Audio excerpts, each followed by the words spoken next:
Hi folks, this is Donald. Before I jump into my top 5 films about real life artists, including my absolute favourite film of all time, I thought I'd give you some context for why I wanted to share this video with you. Don't worry, I'll keep it short and then we'll go on to the good stuff, movies. Even if you're a regular here, one of the things you won't know about me is that, as well as having fallen in love with art and sketching, my other great joy in life is cinema. Seriously, I am a total cinemaholic. I have watched my way through the entire history of cinema, from the earliest black and white films right the way through to the present day. There's a book called 1001 Movies You Must See Before You Die, and yes, I watched my way through all 1001 of them. I've also seen every single film in the New York Times Best 1000 Movies Ever Made, and countless other film lists, so as you can imagine, in my time I have also watched more than my fair share of films about artists. They haven't all been great, some of them I found depressingly dull, self-indulgent, or just plain pretentious. But when a filmmaker gets it right, they can stop you in your tracks and maybe, as happened to me, entirely change the way you think about art. Now on to my top 5, and I promise no spoilers. At number 5, it's At Eternity's Gate. This 2018 film centres on Vincent van Gogh's descent into madness during a self-imposed exile in France in the late 1880s. Willem Dafoe gives the best performance of his career in the lead role, brilliantly capturing Van Gogh's struggles to find his voice as an artist, his unhealthy obsession with friend and fellow artist Paul Gauguin, and the subsequent mental collapse that led him to the infamous act involving his left ear. I thought the film brilliantly captured what it's like to be an artist who is plagued with self-doubt, and the way the film is shot with often shaky, out-of-focus cinematography really does help to give us an insight into what it might have felt like to be inside Van Gogh's mind. We also get to see him out sketching with his sketchbook long before urban sketching was a thing. This isn't the first time this story has been told on film. Kirk Douglas also played Van Gogh in the 1956 film Lust for Life, but At Eternity's Gate is a far more powerful examination of Van Gogh's demise. Which brings us nicely on to number 4, Loving Vincent. Almost an unofficial sequel to the previous film, this story picks up pretty much exactly where At Eternity's Gate ended. I'm sorry to be the bearer of bad news, but Vincent van Gogh did die. I don't think it counts as a spoiler to say that he wasn't immortal, and Loving Vincent follows a young man's attempts to deliver Van Gogh's final letter and investigate the artist's controversial death.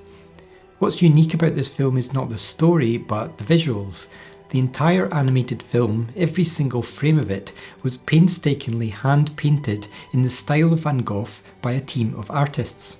The result is remarkable. It really is like watching a painting coming to life, and I can't even get my head around how they created it.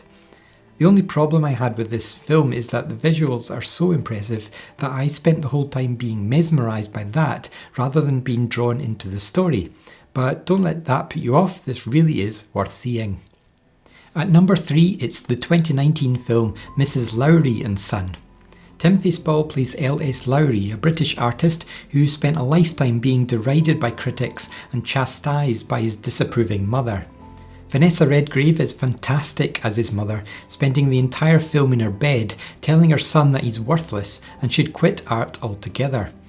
Timothy Spall captures so well what it must have been like for Lowry to spend his whole life living with his mother when she so openly disapproved of the only thing that brought him any joy. I mentioned this in a recent video, but it also comes up in this film that there was a newspaper reporter who reviewed his work and criticised it for being akin to the work of a child. What I love about this film and what I found so wonderful about it was that it got across Lowry's determination to keep going with his art in spite of all the negativity towards him inside and outside of the home. He is now widely regarded as one of the greats, but even if you have no special interest in his work, this is a film that I really think you'll enjoy. My second favourite film about an artist is another small and humble affair and a bit of a hidden gem. Maudie is a 2016 film starring Sally Hawkins, who plays the role of Maud, a woman suffering from severe arthritis who finds a job as a housekeeper for a grouchy oddball named Everett, played by Ethan Hawke. Living together in a tiny shack, we see the relationship of these two outsiders evolve into something far more than seems possible early on. Two people who grow to need each other when no one else wants anything to do with them. In spite of her health, Maud discovers a love of painting, first on the walls of Everett's home and then as the artworks themselves. And there's a striking contrast between the deterioration of her health and the growing success of her art. Having lived with severe arthritis myself for most of my life, it's refreshing to see the disease portrayed beyond that of something that only the elderly suffer from. And I think I'm qualified to say that Sally Hawkins does an exceptional job at getting across what it's like. What I like most about this film is it's one of those rare films where an artist isn't one of the great masters or world-renowned. Maudie is a small, quiet, understated film about a small, quiet, understated person, and of all the artists on this list, Maud is the only one who you could say is one of us. So that brings us to number 1, the best film about a real-life artist. But not just that, my favourite film of all time.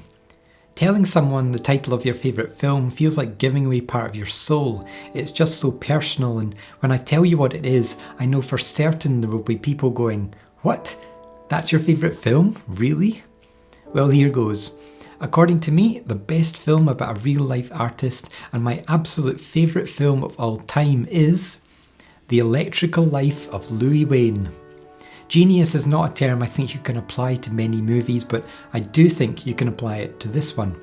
Written and directed by Will Sharp, The Electrical Life of Louis Wain is a 2021 film that tells the tale of Louis Wain, an eccentric artist who had the most extraordinary life centred around an obsession with making surreal paintings of cats. Benedict Cumberbatch absolutely blew me away in the lead role, an astonishing performance that maps the declining sanity of a guy whose life and mind seemed to spiral increasingly out of control the more successful he became, all of it finding its way into his absurdly comedic cat paintings. When you see the transformation Cumberbatch puts himself through towards the end, and the depth of emotion he brings to the character, it makes you realise what a remarkable actor he is. Claire Foy is equally amazing in the role of his wife Emily, perfectly cast and given a challenging role that very few actors could ever pull off this convincingly.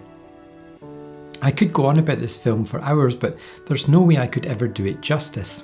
It's funny, it's profound, it's deeply moving, it features kittens that go mew. It has the most beautiful score that just makes me want to cry every time I hear it, and it has an ending that absolutely floored me. I won't say what happens, but there's a scene near the end that perfectly encapsulates why we make art, why we share our art with others, and what the true purpose of an artist really is.